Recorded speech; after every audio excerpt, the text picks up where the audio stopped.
출발 업앤다운 시간입니다. 오늘자로 움직이고 있는 종목들 투자 전략을 세워보는 시간인데요. 유한타증권 박진희 차장과 함께하겠습니다. 차장님 안녕하세요. 네, 안녕하세요. 네, 어제 이어서 분위기가 좋네요. 1900선 위에서의 움직임 나타나고 있고 양시장 모두 플러스권입니다. 지금 종목들은 어떤 특징이 있습니까?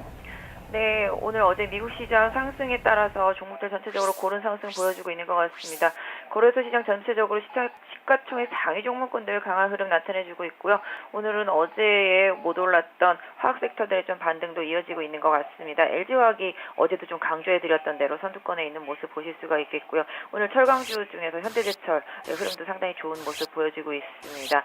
오늘 뭐 현대차라든지 삼성전자, 삼성 SDS, 제일모직 모두 고르게 상승해주고 있고요. 하이닉스가 드디어 59,900원, 5만원대를 강하게 돌파한 모습 보여주고 있습니다. LG 디스플레이도 LG 이노텍도 고르게 상승하는 모습 보실 수가 있겠고요. 대한항공도 오랜만에 좀 반등한 모습을 보여주고 있습니다. 코스닥 쪽에서 본다라면 오늘 결제주들의 흐름이 상당히 좀 강한 모습 장 초반부터 나타나고 있습니다. 한국사이버결제가 상한가에 진입을 했다가 계속 풀리는 모습이 나타나고 있습니다. 이니시스라든지 모빌리어스, 다날들도 강한 모습 보여주고 있는 모습이고요. 반대로 NH렌터는 좀 약한 모습 보실 수가 있겠는데요. 장 초반 게임즈 섹터도 약한 모습 보였습니다만은 컴투스와 게임빌 빠르게 플러스로 전환되는 흐름 다시 나타나고 있는 모습이네요. 네, 자 종목들 하나하나 보죠. 말씀해 주셨던 이 전자결제 쪽, 지금 테마 중에서는 가장 두각을 나타내고 있는 그 종목군들입니다. 지금 한국사이버결제 상한가, 다날과 KG모빌리언스, KG이니시스 지금 5에서 8% 급등이 좀 나오면서 이 핀테크에 대한 그런 기대감, 그런 수혜 기대감들이 반영이 좀 되고 있는 것 같은데요. 이들 종목군들 어떻게 볼까요? 일단은 결제주 섹터들은 핀테크, 금융위원장이 매일매일 방송에 나올 때마다 강조했던 섹터가 핀테크죠. 그러다 보니까 결제주 섹터 당연히 부각되어야 될 섹터였었는데요.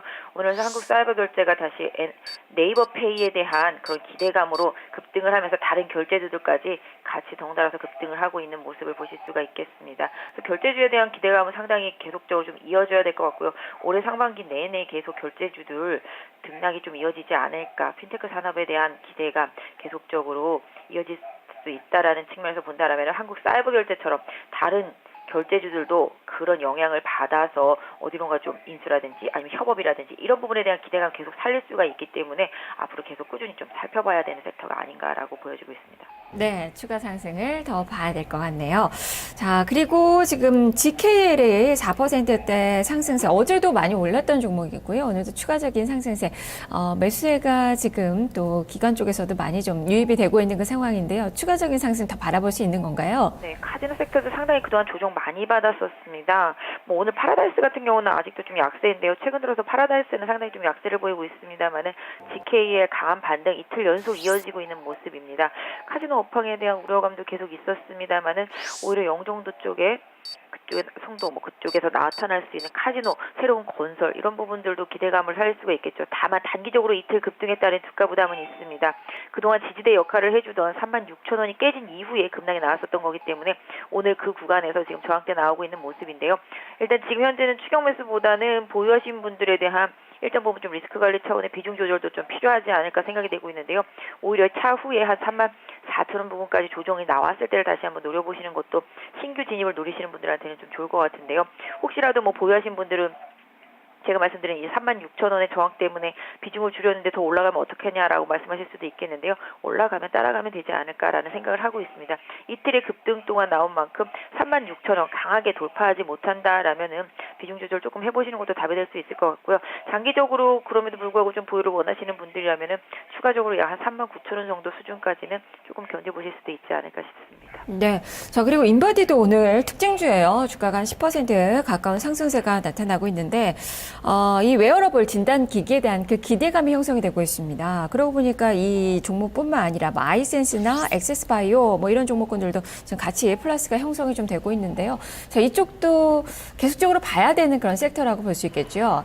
네, 뭐 헬스케어 섹터는 꾸준히 긍정적인 섹터입니다. 다만 인바디 같은 경우는 사물 인터넷의 핵심에 들어가 있는 그런 상태라고요. 웨어러블 기기로 인해서 향후에 인바디 뭐 체성분 측정 같은 경우를 팔목에 차고서 계속 하게 된다면 상당히 효용도가 높겠죠. 그래서 이런 부분들 생각한다라면 앞으로 인바디에 대한 효용은 상당히 시장에서 원하는 만큼 나올 수 있다라고 생각을 하고 있는데요. 다만 단기적으로 주가가 워낙 올라서 실제 지금 나오고 있는 실적보다는 기대감이 너무 선반영되어 있는 그런 상황이라고 보고 싶습니다. 사실 인바디 같은 경우 예전에 25,000원대 강하게 돌파할 때도 사실은 좀 실적 대비해서 비싸다라는 평가를 받아왔었는데요. 그 이후에 3만 원대 안착하고 지금 4만 원을 돌파한 그런 상태입니다.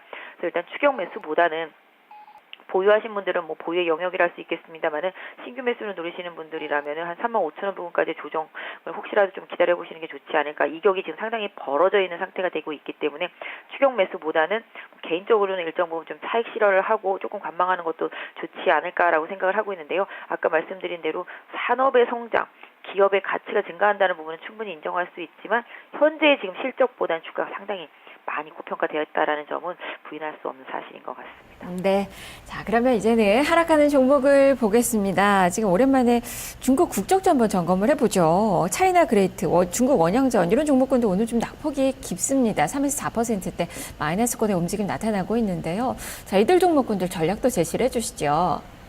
네, 오늘 전체적으로 마이너스 나는 종목군들이 크게 눈에 띄지는 않습니다. 그동안 좀 많이 올랐었던 종목들 중에서 오늘 약간 뭐 3D 프린터 쪽 소폭 매물 나오고 있는 모습이고 중국 국적 주식들이 조금 약한 모습을 보이고는 있습니다만은 소폭의 흐름 보여주고 있습니다. 전체적으로 내수 섹터 중에서 뭐 소폭의 뭐 마이너스가 나고 있다라면은 뭐 알마켓 코리아 장 초반에는 마이너스 종목이 거의 없었었는데요. 하나 둘씩 좀 늘어나는 모습들을 볼 수 있겠죠. 그래서 오늘 일정 부분 제약 섹터들 특히 오늘 종근당의 하락도 좀 눈에 띄고 있는 모습인데요.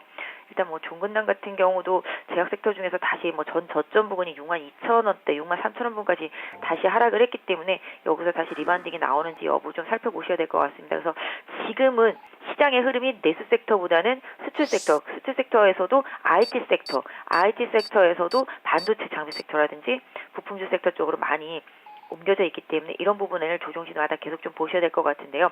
오늘 유가 상승이 나오고 미국 시장에 대한 상승이 나오면서 하락이 나오는 종목들이 흔치 않은 상태인데요. 오늘 뭐 화장품 일부 섹터라든지 게임즈 일부 섹터, 특히 NHN 엔터 섹터 정도가 급락을 장 초반에 했었습니다만은 8만 원에서 지지받고 강하게 다시 반등을 하는 모습을 보이면서 안정감을 보여주고 있습니다.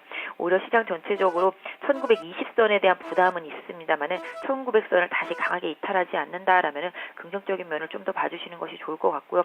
아까 말씀드린 대로 주도주 섹터들은 등락을 이용하는 전략을 계속적으로 좀 쓰시면서 보시는 것이 좋지 않을까 싶습니다. 네, NHN 엔터 말씀해 주셨는데 간략하게 좀 전략 주세요. 지금 3%대 마이너스가 이틀 연속 떨어지고 있는 그 상황이긴 하지만 밑꼬리가 좀 달려 있습니다.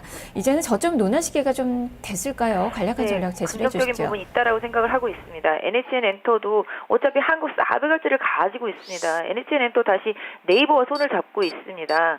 그래서 핀테크 산업 쪽에서 주도적으로 다음 카카오와 뭐 겨울만큼 강하게 앞으로의 산업을 준비하고 있습니다. 이번에 유상증자 자금에 대한 용처가 불확실하다라는 뭐 기관의 리포트가 나오고 있습니다만은 오히려 그 돈을 어디에다 쓸지는 답이 정해져 있지 않습니까? 한국 사이버 결제라든지 이런 결제주 쪽에서 마케팅 비용 계속적으로 쓰겠다라는 얘기 나오고 있기 때문에 핀테크에 대한 확실한 투자라고 보여지고 있습니다. 다만 좀 개인적으로도 좀 유보율이 높았는데도 불구하고 좀 유상증자를 했다라는 점이 부담이긴 합니다만은 최근에 뭐 유상증자 가격으로 나와 있었던 79,000원대와 큰 차이가 없었던 오늘 8만 원 저점을 찍었기 때문에 지금 83,600원이라면은 8만 원의 손절선 긋고 저라면 개인적으로는 좀 조정 시에 긍정적인 접근을 해볼 수 있는 가격대가 아닌가 생각이 되고 있습니다. 네, 알겠습니다. 말씀 잘 들었습니다. 네, 감사합니다. 네, 지금까지 박진희 차장과 함께 출발 업앤다운 살펴봤습니다.